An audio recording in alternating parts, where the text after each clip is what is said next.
સમાન નાગરિક સંહિતા યુનિફોર્મ સિવિલ કોડ એટલે આ શું છે? કારણ કે માધ્યમોમાં ખૂબ ચર્ચાઓ ચાલી રહી છે અને આ ચર્ચા પ્રથમ વખત નથી થઈ રહી. ભૂતકાળમાં પણ અનેક વખત આ ચર્ચા થઈ છે અને ઇતિહાસમાં ડોક્યુ કરીએ ત્યારે પણ સમાન નાગરિક સંહિતાની ચર્ચાઓ અને તેના વિવાદોની વાત સામે આવે છે. આજે આપણે એક્સપર્ટ સાથે વાત કરવી છે કારણ કે નાગરિકો આ બાબતને ટેકનિકલી શું સમજે છે હું નથી જાણતો, જેથી આપણે ગુજરાતની મન કી બાતના કાર્યક્રમમાં નાગરિકો શું સમજે છે અને ખરેખર ઘટના શું છે, એક્સપર્ટની આ માટે રાય શું છે તે જાણવાનો પ્રયાસ કરીશું. આપણી સાથે વિશેષજ્ઞ છે એ જોડાયા છે અભિષેક વ્યાસ અને આપણને વિગતવાર માહિતી આપશે કે સમાન નાગરિક સંહિતા ખરેખર છે શું, એની જરૂરિયાત છે કે નહીં અને જો જરૂરિયાત નથી તો એને લાવવું કેટલું યોગ્ય છે. વૈષ્ણવજન તો તેને કહીએ જે પીડ પરાઈ જાનાને રે. નમસ્કાર, હું છું આપની સાથે તુષાર બસિયા. નવજીવન ન્યૂઝમાં આપનું સ્વાગત છે. છેલ્લા કેટલાક દિવસોથી માધ્યમમાં અને ખાસ કરી અને સોશિયલ મીડિયામાં એક મુદ્દો ખૂબ ચર્ચામાં છે. આ મુદ્દો છે સમાન નાગરિક સંહિતા. સમાનતાની વાત છે ને સમાનતાનો શબ્દ આપણને ખૂબ પસંદ આવે છે, પરંતુ હાલ જે પરિસ્થિતિઓમાંથી આપણે પસાર થઈ રહ્યા છીએ ત્યાં સમાનતાના અધિકારની વાત માત્ર પુસ્તકના આદર્શ જેવી છે. ત્યારે લોકો પણ આશા રાખી રહ્યા હોય કે અમને સમાનતાનો ન્યાય મળે અને સમાનતાનો અધિકાર મળે, જેના કારણે કેટલાક લોકો સમાન નાગરિક સંહિતાના પક્ષમાં છે અને કેટલાક લોકો વિરોધમાં પણ છે. આજે આપણે બંને પક્ષોની વાત શું છે એની પણ ચર્ચા કરીશું અને ટેકનિકલી ખરેખર આ સમાન નાગરિક સંહિતા શું છે, એની લાવવાની જરૂરિયાત છે કે કેમ, અથવા તો આ માત્ર રાજકારણ છે, એ સમજવાનો પ્રયાસ કરીશું. સાથે જ એ પણ સમજવાનો પ્રયાસ કરીશું કે ખરેખર આ જે સમાન નાગરિક સંહિતાને વેગ આપવામાં આવે છે રાજકીય રીતે, એ કોઈ ધર્મ સાથે સંકળાયેલો છે કે દેશના તમામ નાગરિકોને ખરેખર તો અસર કરશે, ત્યારે ખબર પડશે કે આ તો જય ભરાણા. આપણી સાથે જોડાયેલા છે એક્સપર્ટ અભિષેક વ્યાસ. એમની સાથે આપણે વિગતવાર ચર્ચા કરીએ યુનિફોર્મ સિવિલ કોડ એટલે કે સમાન નાગરિક સંહિતા વિશે. નમસ્કાર અભિષેકભાઈ, આપનું સ્વાગત છે નવજીવન ન્યૂઝમાં. સૌ પહેલાં તો આ કાયદો લાવવાની જે વાત છે કે આપણે દરેક નાગરિકોને એક સરખો ન્યાય આપી શકીએ, એટલે સમાન નાગરિક સંહિતાની જે વાત કરી રહી છે સરકાર અને સરકારના મંત્રીઓને ક્યાંક ને ક્યાંક જે પ્રકારે વેગ આપવામાં આવે છે, રાજકીય વેગ, એ પ્રકારનો માહોલ સર્જી દેવામાં આવ્યો છે. તો આ સમાન નાગરિક સંહિતા ખરેખર જે ચર્ચાઈ રહી છે એ છે શું, અને તમને શું લાગે છે કે આ જે ચર્ચાઓ ચાલી રહી છે એ પ્રમાણેનું કામ છે કે માત્ર ને માત્ર રાજકીય મુદ્દો છે? એટલે સમાન નાગરિક સંહિતા કે યુનિફોર્મ સિવિલ કોડ, એની વાત તો બંધારણ જ્યારે ઘડાવવાનું હતું ત્યારથી ચાલુ થઈ હતી. આપણા દેશમાં જે ક્રિમિનલ લો છે એ બધા માટે સમાન છે, પણ આપણું જે પર્સનલ લો, સિવિલ લો જે છે, એને ખાસ કરીને એ લો જે તમારા લગ્ન, છૂટાછેડા, મેન્ટેનન્સ, સક્સેશન, ઇન્હેરિટન્સ, અડોપ્શન, એ બધાને લઈને જે છે એ તમારા ધર્મના આધારે છે. એટલે દરેક ધર્મમાં જે પ્રેક્ટિસીસ હોય, જે રીતિ રિવાજ હોય, જે એમના ધાર્મિક ગ્રંથોમાં જે રીતે ઉલ્લેખ કર્યો હોય એ પ્રમાણે આ કાયદાઓ ઘડાયેલા છે. એટલે આપણે એને પર્સનલ લોઝ કહી શકીએ. હવે આપણા બંધારણની અંદર અનુચ્છેદ 44 આર્ટિકલ 44 વાત કરે છે કે the state shall endeavour to secure uniform civil code throughout the territory of India, કે સરકારની જવાબદારી છે કે એ આખા દેશની અંદર યુનિફોર્મ સિવિલ કોડ લાગુ કરે. હવે આ directive principal of state policy છે, એટલે આ તમારા મૂળભૂત અધિકાર કરતાં અલગ. આ સરકારે કરવું જરૂરી નથી, પણ જો કરે તો સારું અને લોકોના હિત માટે છે, એ રીતે છે. એટલે એક રીતની એક સલાહ છે, આ કોઈ આદેશ નથી. જ્યારે આપણા મૂળભૂત અધિકાર એક પ્રકારના આદેશ છે કે સરકાર એવી કોઈ પણ વસ્તુ કરે જેનાથી આપણા મૂળભૂત અધિકાર છીનવાય તો આપણે સુપ્રીમ કોર્ટ કે હાઈકોર્ટ જઈ શકીએ. એટલે આ એક directive principal of state policy જે કહે છે કે યુનિફોર્મ સિવિલ કોડ બધે લાગુ થવો જોઈએ. માટે કે એનો અર્થ એ થશે કે દરેક વ્યક્તિ માટે પર્સનલ લો એક સમાન, સિવિલ લોસ જે હશે તમારા મેરેજના લઈને, અડોપ્શનના લઈને, બધા એક સમાન હશે. હાલ હિન્દુઓ માટે અલગ છે, મુસલમાનો માટે અલગ છે, ક્રિશ્ચન માટે અલગ છે, પારસી માટે અલગ છે. એટલે અલગ અલગ ધર્મ પ્રમાણે અલગ અલગ કાયદા છે. એની જગ્યાએ વાત આ બંધારણ બન્યું તે સમયથી હતી કે બધા માટે સમાન સિવિલ કોડ. હવે ડૉક્ટર બાબા સાહેબ આંબેડકરે કોન્સ્ટિટ્યુઅન્ટ એસેમ્બલીમાં ત્યારે એવું કીધું હતું કે યુનિફોર્મ સિવિલ કોડ જે છે આ ક્ષણે એટલે એ વખતે એ લોકોએ ફરજિયાત નહોતો કર્યો અને કીધું કે લોકો સ્વૈચ્છિક રીતે વોલન્ટરીલી એમાં જોડાઈ શકે, વોલન્ટરીલી એનો ભાગ બની શકે. અત્યારે એવી સ્થિતિ રાખીએ માટે ત્યાં આ બાબતને રોકી કાઢવામાં આવી હતી અને બંધારણમાં as a directive principal of state policy article 44 એનો ઉલ્લેખ થયો હતો. હવે આજે તમે વાત કરી, ટૂંકમાં આપણે હાલની જે વાસ્તવિક સાંપ્રત સ્થિતિ છે એમાં કંઈક એવું છે કે દરેક જગ્યાએ આપણે ધર્મને જોઈએ છે. કોઈ પણ રિફોર્મ લાવવાની વાત હોય અથવા તો કોઈ પણ વિકાસની વાત હોય કે કાયદાની અંદર ફેરફારની વાત હોય. તમે જે ધર્મની વાત કરી એમાં તમે કહ્યું કે હિન્દુઓને, મુસ્લિમોને, શીખને અને ઈસાઈને તમામ લોકોને પોતાની જે ધાર્મિક રીતે જે એમના રીતિ રિવાજ છે એ પ્રમાણેના કાયદાની જોગવાઈઓ આપણે આપી છે. તો હવે હાલમાં જે આપણે મોટાભાગે લોકો એવું ઈચ્છે છે એવું લાગે છે, કારણ કે જે માહોલ સોશિયલ મીડિયામાં છે એના આધારે, કે ક્યાંક ને ક્યાંક એક ચોક્કસ પાર્ટીના સમર્થકો કે એ લોકો ઈચ્છે છે કે યુનિફોર્મ સિવિલ કોડ, સમાન નાગરિક સંહિતા આવવું જોઈએ. હવે આના માટે ટેકનિકલ એક્સપર્ટ અને જે લો કમિશન છે એમને શું કહ્યું હતું અને તમારું પોતાનું અંગત મંતવ્ય શું છે કે આનાથી કઈ કઈ પ્રકારના પરિણામો દેશને ભોગવવા પડશે? એટલે પહેલાં તો એક ચોખવટ કહેલું, જ્યારે હું હિન્દુ શબ્દ વાપરું છું ત્યારે કાયદા મુજબ હિન્દુની અંદર હિન્દુ, જૈન, બૌદ્ધ અને શીખ એનો સમાવેશ થાય છે. આપણે હિન્દુ મેરેજ એક્ટ કે હિન્દુ એડોપ્શન અને મેન્ટેનન્સ એક્ટની બધા જે કાયદા જોઈશું તો એ ફોર ધ પર્પસ ઓફ લો હિન્દુ શબ્દની અંદર આમનો પણ સમાવેશ થાય છે.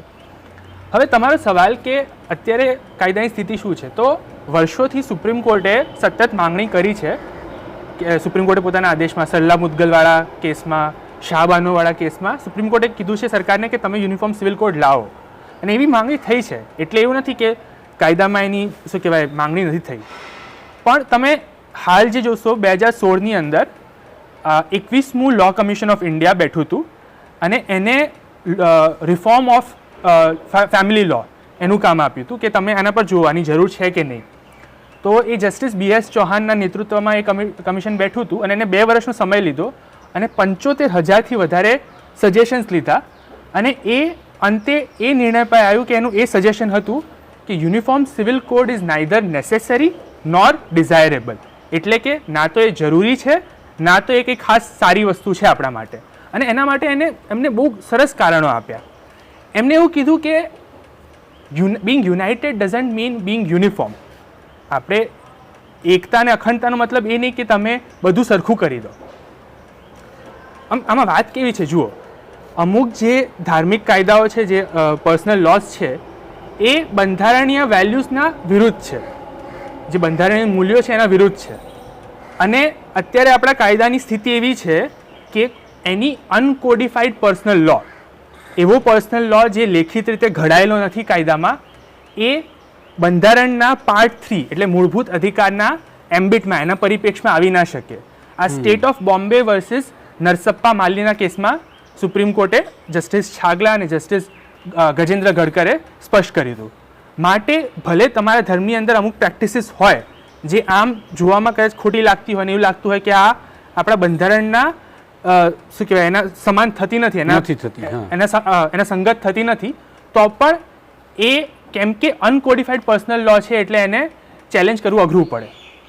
એટલે લો કમિશને એવું કીધું કે તમે યુનિફોર્મ સિવિલ કોડ લાવવાની જગ્યાએ એવું કરો કે દરેક ધર્મની અંદર જે આ અનકોડિફાઈડ પર્સનલ લો છે ને એને પહેલાં કોડિફાઈ કરો, અને જ્યાં ઓલરેડી કોડિફાઈડ લો છે, જ્યાં ઓલરેડી લેખિત રીતે ઘડાયેલો કાયદો છે, એની અંદર જ્યાં જ્યાં ખામીઓ હોય એ ખામીઓને સુધારો, જેનાથી આપણે કોન્સ્ટિટ્યુશનલિઝમ અને રાઇટ ટુ રિલિજન એ બંનેને જોડે લઈને ચાલી શકીએ.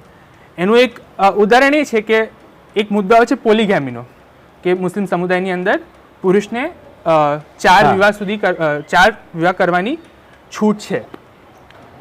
એટલે હવે લો કમિશને એવું કીધું કે આપણા ઇન્ડિયન પિનલ કોડની અંદર સેક્શન 494 એ બાયગેમીને પ્રોહિબિટ કરે છે અને 4 વર્ષ સુધીની સજા થઈ શકે. તો લો કમિશને એવું કીધું નિકાહનામાની અંદર તમે આનો ઉલ્લેખ કરો. અચ્છા. અને એમને એવું કીધું કે આપણે એટલે ના નથી પાડતા કે પોલીગેમી ખરાબ વસ્તુ છે, એટલે કે ખાલી પોલીગેમી એ પુરુષોને અલાઉડ છે મુસ્લિમ સમુદાયમાં, મહિલાઓને નથી.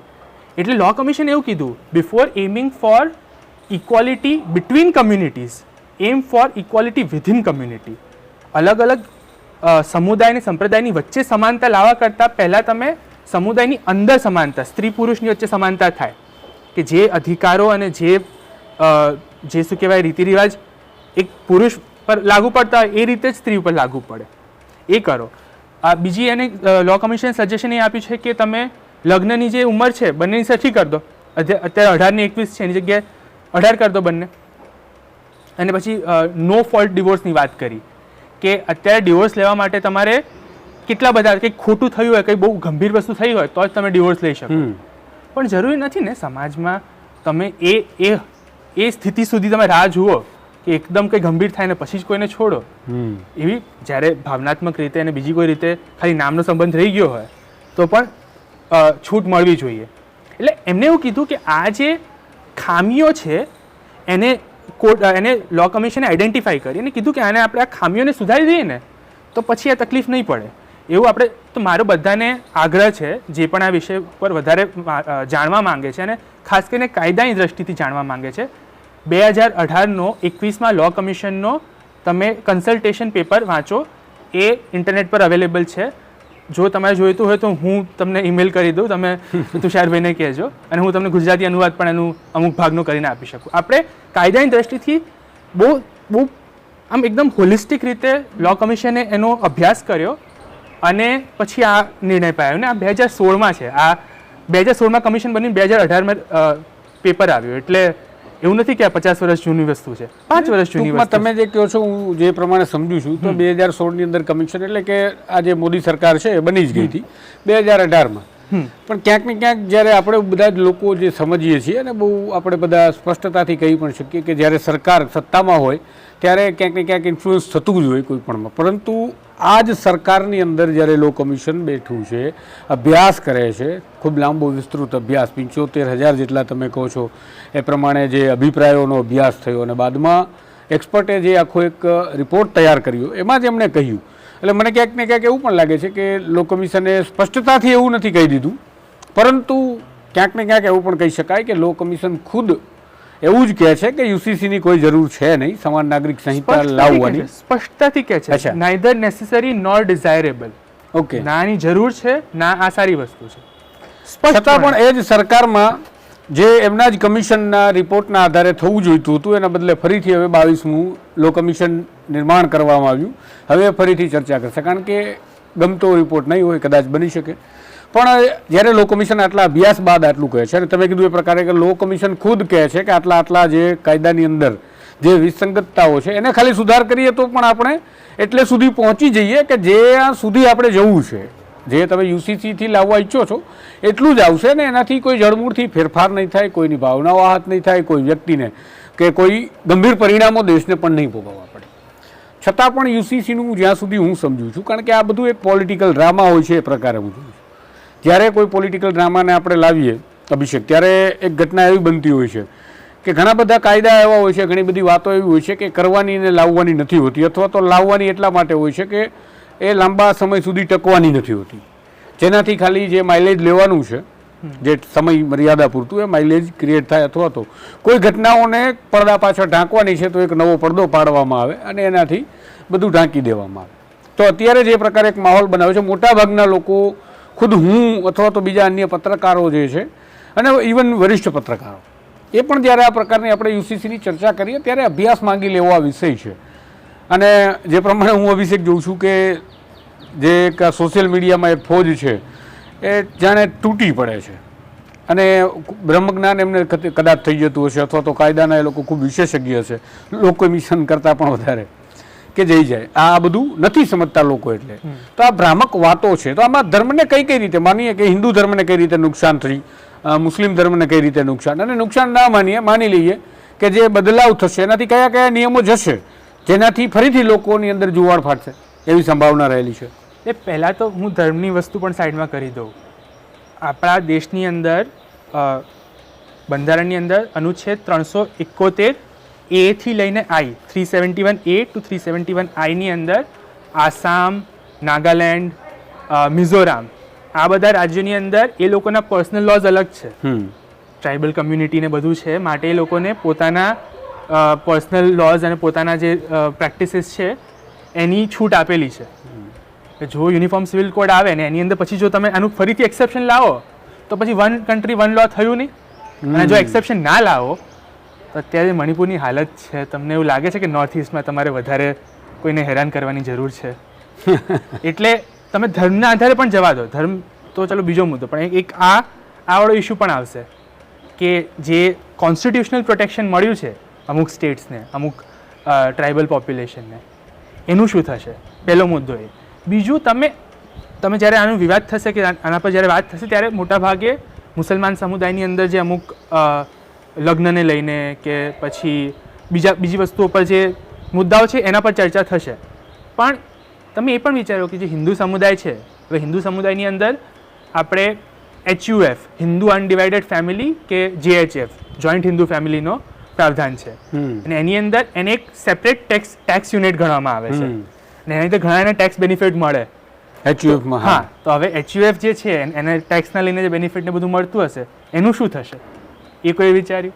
પછી તમે હિન્દુ હો અને તમારે જે વારસાગત મિલકત હોય એમાં તમારો જન્મસિદ્ધ અધિકાર હોય, હવે જો HUF જતું રહેશે તો તમારા વારસાગત મિલકતની અંદર જે જન્મસિદ્ધ અધિકાર મળવાનો હશે એનું શું થશે?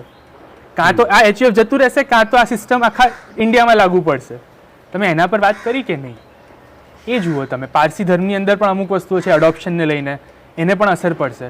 તમે પારસી સમુદાયને વાત કરી કે નહીં, એ આને યોગ્ય માને છે કે નહીં? શીખ ધર્મની અંદર જે આનંદ મેરેજ એક્ટ છે એની અંદર મેરેજ રજિસ્ટ્રેશન થતું હશે એ જતું રહેશે, તમે એમનો અભિપ્રાય લીધો કે નહીં?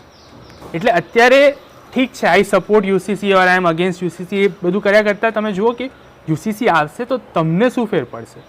સાચી વાત છે. કેમ કે એ ફક્ત એક ધર્મને લાગુ નહીં પડે, બધા ધર્મની બધી વસ્તુને લાગુ પડશે. જે સાંઈ દીપક જે મોટા ભાગે શું કહેવાય એ આ બધી વસ્તુમાં સરકારના ફેવરમાં બોલતા હોય છે, એ પોતે કહે છે કે UCC જે છે એ હિન્દુઓ માટે સારું નથી, કે હિન્દુઓની જે શું કહેવાય રીતિ રિવાજ છે ને એમની જે સંસ્કૃતિ છે એ એક રીતે સેક્યુલર થઈ જશે. તો તમને એ પોસાશે કે નહીં? એઝ અ હિન્દુ તમે પણ વિચારી લેજો જો તમે હિન્દુ હો તો. એટલે એવું નથી કે ફક્ત એક ધર્મના લોકોને અસર થશે, બધા ધર્મને અસર થશે. માટે આ એવું નથી કે I am against or I am for it. પહેલાં તો UCC આવું ના આવું એક વસ્તુ છે, પછી UCCના બિલ આવે, જો માન લો કે UCC આવી ગયું તો એ બિલની અંદર શું લખ્યું છે એના પર દરેક વસ્તુ ઉપર ટિપ્પણી થશે, દરેક વસ્તુ પર વિવાદ થશે, કેમ કે આ તો બધાની જિંદગીને અસર કરશે. બરાબર, આ બધા લોકો કઈ રીતે પરણે છે, કઈ રીતે છૂટાછેડા લે છે, કઈ રીતે દત્તક લે છે, એને અસર કરશે. એના કરતાં પણ મોટી વાત જે તમે કીધું એ કઈ રીતે ભાગ લેશે. આપણા લોકોને વધારે પડતો રસ છે આ ભાગની જે મિલકત હોય છે એમાં. એટલા માટે તમે કીધું વડીલોપાર્જિત મિલકતનો જે HUF લોથી આપણને અધિકાર જન્મથી મળે છે, પછી જો આપણે UCC લાવીએ તો આ અધિકારને હટાવવો પડે, અથવા ન હટાવીએ અને જો ફરીથી એક્સેપ્શન તમે કીધું એ પ્રમાણે લાવીએ તો UCCનો કોઈ મતલબ રહેતો નથી. એટલે આજે આપણે જેટલી મુદ્દાની ચર્ચા કરીએ છીએ, જે વિસ્તૃત જતા જઈએ, હજી આની અંદર જેમ ડુંગળીના પડ ઉતારતા જઈએ એમ ઘણા બધા પડ છે, અને દરેક પડ પર ક્યાંક ને ક્યાંક પડકાર અને નુકસાન અથવા તો પરિણામ ગંભીર આવે એવી સંભાવનાઓ પણ છે. તો આપણે આ ફરીથી બંધારણની વાત કરીએ. આપણે બંધારણના 25 થી 28 સુધીના જે અનુચ્છેદ છે તેમાં આપણે કયા ધર્મને કઈ સંસ્કૃતિને ફોલો કરીએ છીએ, આપણા રિચ્યુઅલ્સને, આ બધા અધિકારો છે. તો UCC લાવીએ તો આ અધિકારો રહેશે કે જતા રહેશે? એટલે એમાં કે બંધારણને ઓવરરૂલ કરશે એવું લાગે છે મને. બંધારણની અંદર તમને જે પણ અધિકાર મળ્યા હોય એ વાત 100% સાચી છે, પણ એ કોઈ પણ શું કહેવાય અનક્વોલિફાઈડ અધિકાર નથી. એનો મતલબ એવો નથી કે હું મારા ધર્મની અંદર કંઈ પણ લખ્યું હોય તો હું કોઈ પણ હદ સુધી એને કરી શકું. બધી વસ્તુ તમે કરી શકો, પણ એક શું કહેવાય મર્યાદાની હેઠળ કરી શકો. બરાબર, હવે તમે આમ જોવા જાઓ તો સતી પ્રથા, દહેજ પ્રથા, બાળ વિવાહ, આ બધા પણ એક રીતે તો ધર્મના હિસ્સા હતા કે સંસ્કૃતિના ક્યાંક ને ક્યાંક હિસ્સા હતા આપણા, પણ આપણે સમાજની દ્રષ્ટિએ જોયું કે આ અયોગ્ય છે અને આપણા માનવ અધિકાર કે મૂળભૂત અધિકાર જે બાકી બધા મૂળભૂત અધિકાર છે એના વિરુદ્ધ જાય છે. માટે આપણે એના વિરુદ્ધ કાયદા બનાવ્યા, એને ગેરકાયદેસર આપણે કીધું. એટલે આ અનક્વોલિફાઈડ નથી. જે વસ્તુ ખોટી હોય, જે વસ્તુ મહિલાઓના અધિકારોના વિરુદ્ધ હોય, જે સમાન અધિકારના વિરુદ્ધ હોય, એના સામે ચોક્કસ પગલાં ભરવા જોઈએ. એના માટે ચોક્કસ જે કાયદાની અંદર સુધારા કરવાની જરૂર છે કે નવા કાયદા લાવવાની જરૂર છે, ચોક્કસ રીતે થવું જોઈએ. પણ હા, એ રીતે એક કાયદો લાવીને તમે દેશની વિવિધતાને જ ભંગ કરી દો. આપણો દેશ બન્યો છે કઈ રીતે? એક રીતની અન્ડરસ્ટેન્ડિંગ બની છે. બરાબર, પાકિસ્તાન અલગ દેશ કેમ બન્યો? કેમ કે જિન્નાને એવો ડર હતો કે મુસલમાનોના સાંસ્કૃતિક અધિકાર ભારતમાં રક્ષણ નહીં થાય. એટલે આપણે એક રીતે અન્ડરસ્ટેન્ડિંગ પર આવ્યા કે આપણે બધાના જે ધાર્મિક અને સાંસ્કૃતિક જે પણ મૂલ્યો છે એનું આપણે રક્ષણ કરીશું. એટલે માટે આપણે એમના કરતાં સારા દેશ છે, માટે આપણે એક સેક્યુલર દેશ છે, માટે આપણે આટલા વિકસિત દેશ છે. એટલે તમે જે ડિફરન્સીસ છે એને ડિસ્ક્રિમિનેશન ના ગણો. લો કમિશન એવું કહે છે differences should not be treated as discrimination. માત્ર બે વસ્તુ અલગ છે એનો મતલબ એવું નથી કે ભેદભાવ થાય છે. તમે એને થોડીક આપણે આમ બારીકીથી જોઈએ, એને આપણે થોડુંક સૂક્ષ્મ રીતે જોઈએ ને તો આપણને ખબર પડશે. માટે હું બધાને કહું છું કે આ વિવાદમાં ઉતરતા પહેલાં લો કમિશનનો રિપોર્ટ વાંચો. 185 પાનાનો છે, પણ એમાં પહેલો પણ તમે ચેપ્ટર વાંચશો ને તો બી તમને ઘણી ક્લેરિટી મળશે. એટલે તમે જે વાત કરીને જવું, કારણ કે આપણે અહીંયા જે અત્યારે તમે ડાયવર્સિટીની વાત કરી, જે વિવિધતાની વાત, વિવિધતામાં એકતા આપણે બાળપણથી ભણતા આવીએ છીએ, પણ આ બધી જ્યારે ચર્ચાઓ આપણા સમક્ષ રજૂ કરવામાં આવે અભિષેક, ત્યારે ઘણી બધી વખત મોટા ભાગે એવું જ થતું હોય છે કે લોકોને એક પ્રકારના આંધળા, જેમ લોકો હોય આંધળા કરી દેવામાં આવે છે, એક મારો ચલાવવામાં આવે છે અને આપણે જાણતા પણ નથી હોતા કે ખરેખર આ માણસ એક્ઝિસ્ટ કરે છે કે નહીં, એટલે કે હયાત છે કે નહીં, કે એના નામે ખાલી બસ આવી વાતો ફેલાય છે અને લોકોના મગજમાં ઘૂસાડવામાં આવે છે. હવે ધર્મની જ્યારે આપણે વાત કરી કે હિન્દુને, મુસલમાનને, શીખને, દરેક ધર્મને પોતાના જે એના સાંસ્કૃતિક વારસો જે મળેલો છે, એમના જે નિયમો છે એમને ફોલો કરી અને બંધારણમાં, અને આ પાછી સિવિલ મેટરની વાત છે, આ સિવિલ કોડ છે. પણ મોટાભાગે મેં ઘણા સોશિયલ મીડિયામાં એવું બધું જોયું કે હવે તો એવું થશે કે બધાને એક સરખો ન્યાય મળશે, પણ આ પર્સનલ મેટર છે. જ્યારે સિવિલની આપણે વાત કરીએ છીએ ત્યારે કે HUF લો માટે હિન્દુઓને જો HUF લો આપ્યો છે તો એ પર્સનલ લો છે અને એની અંદર એની પર્સનલ બાબતોનો સમાવેશ થાય છે, જાહેર કોઈ નથી. મતલબ આપણે સ્પષ્ટતાથી કહું તો કોઈ માણસ હત્યા કરે તો પેલો મુસલમાન છે તો વહેલો છૂટશે, હિન્દુ છે તો મોડો છૂટશે એવું નથી. અથવા તો કોઈ માણસ બેંક કરપ્ટ કરીને બેંકની અંદરથી પૈસા ઉઠાવીને ભાગી ગયો તો એના વિરુદ્ધે આપણે જે IPC CRPC મુજબ કાર્યવાહી થતી હશે એ થશે અને એ સમાન જ છે. આ પર્સનલ જે આપણી મેટર છે, પર્સનલ લોને ચેન્જ કરવાનું, અને એ પણ ખાસ કરીને સિવિલ લો. તો જ્યારે આ બધી અસરો કરશે, હું તો માનું છું કે UCCની વાતો થશે અને UCC લાગુ કરવું ખૂબ મુશ્કેલ છે જ્યાં સુધી મને સમજણ છે અને જે પ્રકારે હું સમજી શકું છું. એટલે મને તો લાગતું જ નથી કે લાગુ પડે. હજી લો કમિશન ફરીથી બેસશે 16-18માં. આ જ સરકારનું લો કમિશન જો રિપોર્ટ આપી દે છે અને છતાંય સરકાર બીજું લો કમિશન બેસાડે છે અને ફરીથી એનાયત થવાનું છે. મતલબ લોકોને ઘેટા બકરાની જેમ દોરતા રાખો અને આપણે ચૂંટણીઓના કામમાં આ બધા મુદ્દાઓનો ઉપયોગ કરીએ તો આ બધું થશે. તો આનાથી હાલમાં સૌથી વધારે UCC માની લઈએ કે આવે છે, હાલમાં તો આપણે ના કહી શકીએ, આવે છે, ભવિષ્યની વાત છે, આવે છે, તો દેશ કઈ કઈ રીતે પ્રભાવિત થઈ શકે?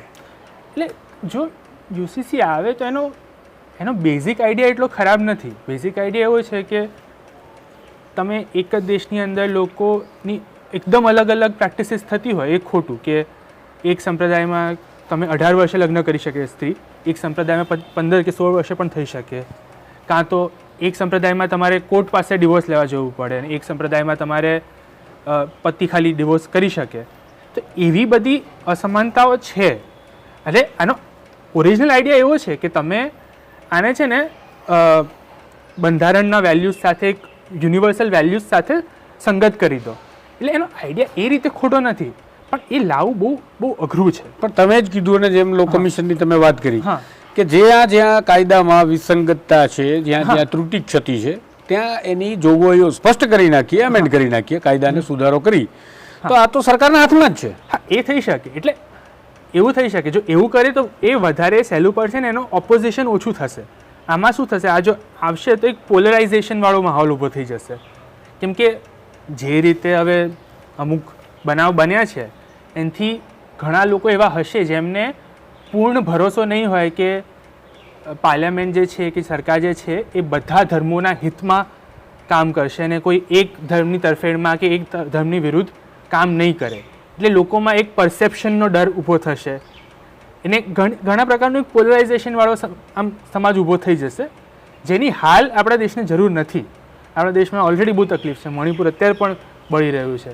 તો આપણે ઠીક છે, આ ચર્ચા કરીએ, આ ચર્ચા તો વર્ષોથી ચાલી આવી છે, બંધારણના સમયથી ચર્ચા કરીએ, એના પર લો કમિશને સજેશન માંગે છે તો આપણે સજેશન પણ આપીએ, પણ એ પણ ધ્યાનમાં રાખીએ કે આ એક મુદ્દો છે, આ એક માત્ર મુદ્દો નથી. સાચી વાત છે. પણ તમે જે પ્રકારે વાત કરી કે આ આવે ત્યારની વાત છે અને અત્યારે જે લો કમિશનની, તો તમે જે આગલા લો કમિશન 21માં લો કમિશનની વાત કરી, એમાં જે કાયદા પંચે લો કમિશને જે ભલામણો સરકારને કરી છે એમાંની આ જ સરકારની કાર્યકાળની અંદરની આ વાત છે અને એમનું જ પંચ હતું, તો તમને શું લાગે છે એમાંથી કોઈ ભલામણોનો સ્વીકાર થયો ખરો, એક બે કરી? ના, મને નથી લાગતું કે એના પર ડિબેટ થઈ છે એટલી, કેમ કે એની અંદર બહુ સારી મેં જેમ કીધું ને કે મેરેજની એજ સરખી કરી દેવી, નો ફોલ્ટ ડિવોર્સ, HUFને હટાવવાની વાત કરી છે, એમ ઘણા બધા સજેશન્સ લો કમિશને પણ આપ્યા છે. એટલે એના પર મને એવું લાગે છે કે નવું લો કમિશન બેસાડી નવો તમે રિપોર્ટ બનાવો એ પહેલાં જૂનાએ જે કીધું છે, જૂનાએ જે વાત કરી છે એના પર તમે ડિબેટ કરો, એના પર તમે ડિસ્કસ કરો કે આ જે ચેન્જીસ લાવવાની વાત કહે છે એ જરૂરી છે કે નહીં.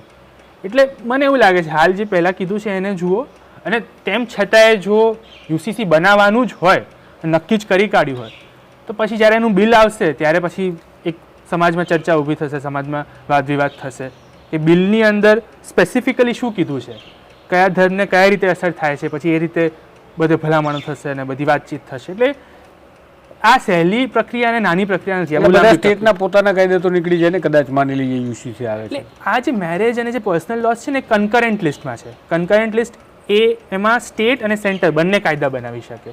એટલે તમે જુઓ કે ગોવાની અંદર સિવિલ કોડ છે, યુનિફોર્મ સિવિલ કોડ, પછી ઉત્તર પ્રદેશે હમણાં ડ્રાફ્ટ બિલ બહાર પાડ્યું છે, પણ એની અંદર પણ તકલીફ છે ને કે હવે તમે ઉત્તર પ્રદેશનું કોઈ એક વ્યક્તિ હોય ને કોઈ એક વ્યક્તિ બહારના રાજ્યનું હોય, કાં તો ઉત્તર પ્રદેશનું વ્યક્તિ બહાર જઈને રજીસ્ટર કરાવે મેરેજ, તો ભારતની અંદર તમે ગમે ત્યાં ફરી શકો અને બે રાજ્યના લોકો લગ્ન કરી શકે.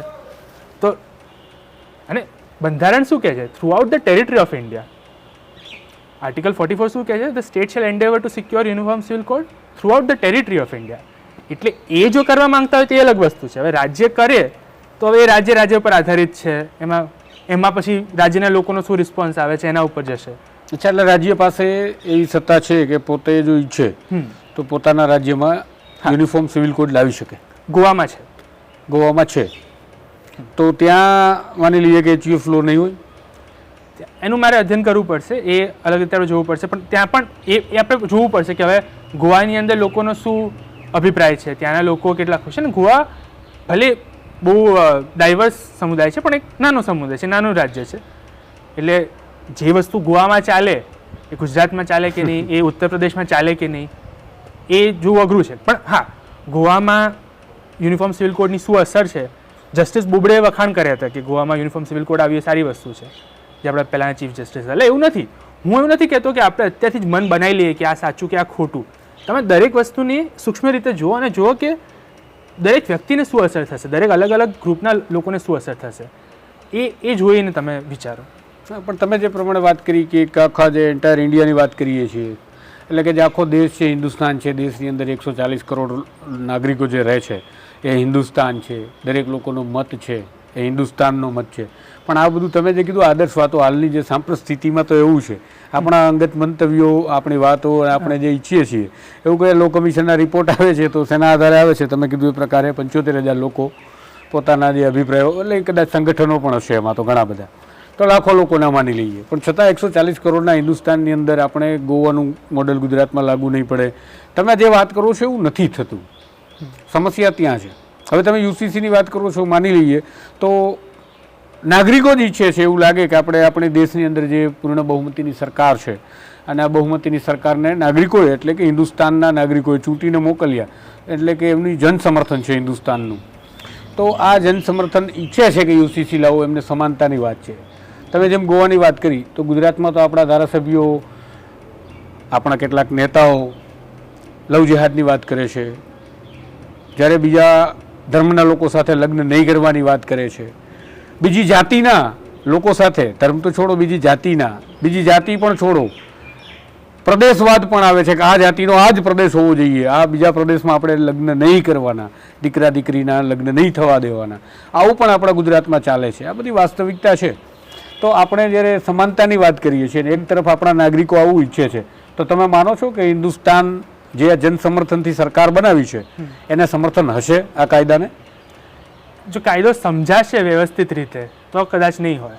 જો કાયદાના અમુક જ પાસાઓ લોકોને કહેવામાં આવશે, કેમ કે આપણે લીગલી લિટરેટ નથી એટલા, આપણે કાનૂની સાક્ષરતા આપણામાં કદાચ એટલી નથી, એટલે કદાચ થઈ શકે કે જે બતાવો એ મુજબે લોકો સમર્થન આપે. પણ તમારી વાત સાચી કે અમદાવાદની અંદર પણ ડિસ્ટર્બ એરિયા એક્ટ લાગે તો તમે હિન્દુ મુસલમાન ઘર વેચી ના શકે એકબીજાને, અસાનધારો લગાવવાનું છે. એટલે એવી ઘણી બધી સમસ્યાઓ છે. પણ આ તો અમારા ખ્યાલથી એક શરૂઆત છે. પણ યુસીસી આવે તો અસાનધારો લવ જહાદ કાયદા આવું બધું નીકળી જાય ને. હવે એ પાછું જોવું પડે યુસીસી ત્યાં બિલની અંદર શું છે, કેમ કે અત્યારે તો UCC as an idea float થયો છે. નહીં, માની લઈએ, આપણે માની લઈએ સમાનતા માટે તો યુસીસી લાવવાનું છે.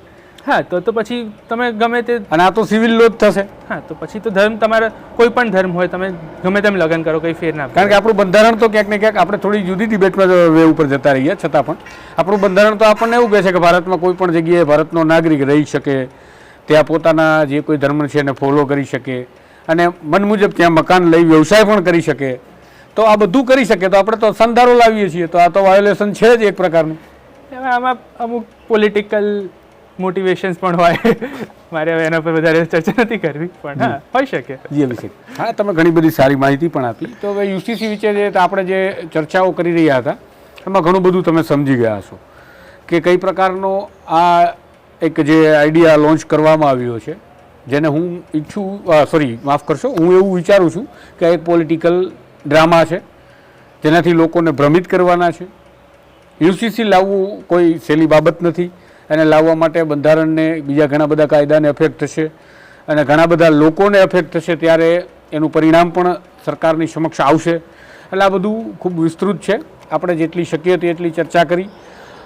હવે આપણે યુનિફોર્મ સિવિલ કોડ વિશે જ્યારે કોઈ પણ વ્યક્તિ સમક્ષ અથવા તો કોઈ વ્યક્તિ સાથે ચર્ચા કરવાની થાય તો પહેલાં જેમ અભિષેકે કીધું એ પ્રકારે અભ્યાસ કરવો પડશે. લો કમિશને શું કહ્યું હતું, 21માં લો કમિશને એનો અભ્યાસ કરવો પડશે. હવે 22મું શું કહે છે એ તો જોવાનું છે, ભવિષ્યની વાત છે, એ પણ જોવું પડશે. એટલે આપણે સીધા જ એના સમર્થનમાં પણ નથી આવતા ને સીધા જ વિરોધમાં પણ નથી આવતા. પણ જો ખરેખર સમાનતા માટે લાવવાની વાત હોય તો આ બધા કાયદાઓને હટાવવા પડશે. અને જો આ કાયદાઓને નહીં હટાવીએ અને ફરીથી એક્ઝેમ્પશન આવતા જશે તો છૂટછાટ મળતી રહેશે, તો પછી કોઈ યુસીસીનો મતલબ રહેતો નથી. ટૂંકમાં હું કહું તો આ કોણીએ ગોળ ચોંટાડવાની વાત છે. અભિષેક, ના, એ છે. એટલે જેમ મેં કીધું કે હજુ આના પર અભ્યાસ કરવાની જરૂર છે અને વારંવાર કહું છું લો કમિશને જે કીધું એ વાંચવાની જરૂર છે. અને ત્યાર પછી જ્યારે આપણે ઇન્ફોર્મ ડિબેટમાં ઉતરીશું, પછી ભલે આપણે વિરુદ્ધમાં હોય કે સપોર્ટમાં હોય, આપણી પાસે ઠોસ કારણ હશે. આપણો ખાલી એટલો હેતુ ના હોવો જોઈએ કે ફલાણા સમુદાયના લોકોને ફલાણી વસ્તુ થાય છે માટે લાવવો જોઈએ. એ એક વસ્તુ છે. યુસીસી ફક્ત એને ટાર્ગેટ નહીં કરે, બધી વસ્તુને બદલી કાઢશે. એટલે તમે એને એક હોલિસ્ટિક રીતે, એક સાર્વભૌમિક રીતે જુઓ અને ત્યારે સમજો. અને પછી તમ પર તમને લાગતું હોય કે યુસીસી યોગ્ય છે તો પછી એ તમને મંતવ્યની છૂટ છે તમને. સાચી વાત છે. અભિષેક, ખૂબ તમે જે છે જવાબ આપી રહ્યા છો એ ખૂબ સમજી વિચારીને આપી રહ્યા છો અને ટેકનિકલી જે તમારી વાત છે. પરંતુ ક્યાંક ને ક્યાંક હું જે પ્રમાણે સ્થિતિ જોઉં છું, હવે જો આપણે આજે જે ચર્ચાઓ છે, આપણી બેબાક ચર્ચાઓ કરીએ અને એના જે પરિણામો નીકળશે એનાથી જ લોકોને માહિતી આપી શકાય. આપણા પ્રધાનમંત્રી અમેરિકામાં જઈને કહે છે કે મોટી લોકશાહી તમે છે એવું નહીં, છે જ, અને અમારા દેશમાં પૂરું લોકશાહી આ છે તે છે, ઘણું બધું થાય છે. તો અહીંયા તમે કીધું એ જ પ્રકારે અસાનધારો છે, અહીંયા અલગ અલગ એવા કાયદાઓ છે કે જે ખરેખર આપણે વિચારતા રહી જઈએ.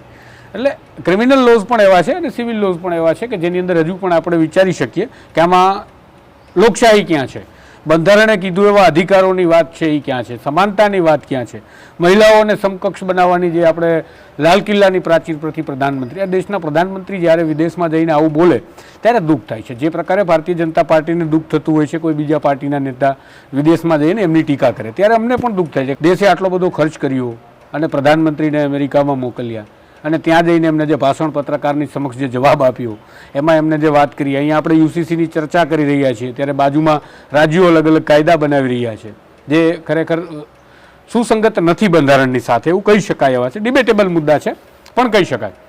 તો હવે આપણે છેલ્લો જ મારો સવાલ છે કે આપણે બીજા દેશની સમકક્ષમાં જોવા જઈએ ભારતને કે વિદેશમાં શું સ્થિતિ છે અને વિદેશમાં જો આ ચાલે છે યુનિફોર્મ સિવિલ કોડ જેવું સ્ટ્રક્ચર, તો ભારતમાં કેમ ન ચાલે? આ સવાલ એટલો મહત્વનો નથી કેમ કે ભારત જેવો બીજો કોઈ દેશ નથી. તમે ભારતની તુલના કરવી હોય તો યુરોપ આખા ખંડ સાથે કરી શકો કે આફ્રિકા આખા ખંડ સાથે કરી શકો. કેમ કે ભારત જેટલી વિવિધતા, તમે પ્રધાનમંત્રી જેવા જવાબ આપો છો એવું ના, લાગે છે મને. પણ એ સાચું છે. કયા દેશમાં આટલા ધર્મો હશે, કયા દેશમાં આટલી બધી વિવિધતા હશે? એટલે તમે આપણું કમ્પેરિઝન કોઈ દેશ સાથે કરવા કરતાં આપણા બંધારણીય મૂલ્યો શું છે એના ઉપર આપણે ચર્ચા કરીએ તો વધારે. કેમ કે આ એક એવો મુદ્દો છે ને, વિવિધતાના બાબતે આપણે બીજા કોઈ દેશ સાથે ભારતની તુલના થઈ શકે એમ નથી. માટે આપણે તુલનાત્મક રીતે નહીં, પણ બંધારણ અને આપણા દેશના જે મૂલ્યો હતા જેના આધારે આ દેશ બન્યો એને તમે એક પેરામીટર માનીને, એને તમે માપદંડ માનીને ચાલો તો એ વધારે યોગ્ય રહેશે. કેમ કે આ એક એવી બાબત છે જે which is very unique to India. No country is as diverse as multicultural as India. જી, તો અભિષેકે જે કંઈ વિગત આપી અને જે કોઈ એમની જોડે જે કંઈ ટેકનિકલ જ્ઞાન હતું એના આધારે એમના ઓપિનિયન આપ્યા, એ ખૂબ મને લાગે છે ત્યાં સુધી તમને સમજાવવા માટે ઘણા કાફી છે કે તમે સમજી ગયા હશો કે યુસીસી છે શું, કઈ રીતે આવ્યું, કઈ રીતે ચાલશે, આવશે તો શું થશે. અને મેં પણ બંને પક્ષો રાખ્યા. એક સમર્થનનો પક્ષ રાખ્યો, જે સોશિયલ મીડિયાની અંદર જે આજે એક આર્મી છે એ તૂટી પડી છે, એમના પણ કેટલાક સવાલો મેં પૂછી લીધા એટલા માટે જ કે જેથી કરી અને દરેકના સવાલો આવી જાય અને દરેક નાગરિકોને પણ લાગે કે અમારો સવાલ પણ ક્યાંક ને ક્યાંક એક્સપર્ટ પાસે પૂછ્યો અને એનો જવાબ આવો છે. કારણ કે સંવાદ એકમાત્ર વિકલ્પ છે, સંવાદ એકમાત્ર રસ્તો છે કોઈ પણ પ્રકારની મુશ્કેલીને સમજવા માટે અથવા તો કોઈ પણ સમસ્યામાંથી બહાર આવવા માટે. એટલે સંવાદ આપણે જે કર્યો, બંને પક્ષનો કર્યો, એક સમર્થનનો કર્યો, એક વિરોધનો કર્યો. ગુજરાતની મન કી બાતમાં આજે બસ આટલું. ફરીથી આપણે રવિવારે ગુજરાતની મન કી બાતના કાર્યક્રમમાં નવા મુદ્દા સાથે, નવી વાત સાથે ફરીથી જોડાશું. ત્યાં સુધી તમે જો આ ચેનલને લાઇક અને સબસ્ક્રાઈબ નથી કરી તો કરી લેશો. સાથે જ તમે નોટિફિકેશન બેલનું બટન પણ ક્લિક કરશો જેથી તમને સીધા જ અપડેટ નોટિફિકેશનના માધ્યમથી મોબાઈલ પર મળતા રહે. નમસ્કાર. વૈષ્ણવજન તો તેને કહીએ જે પીડ પરા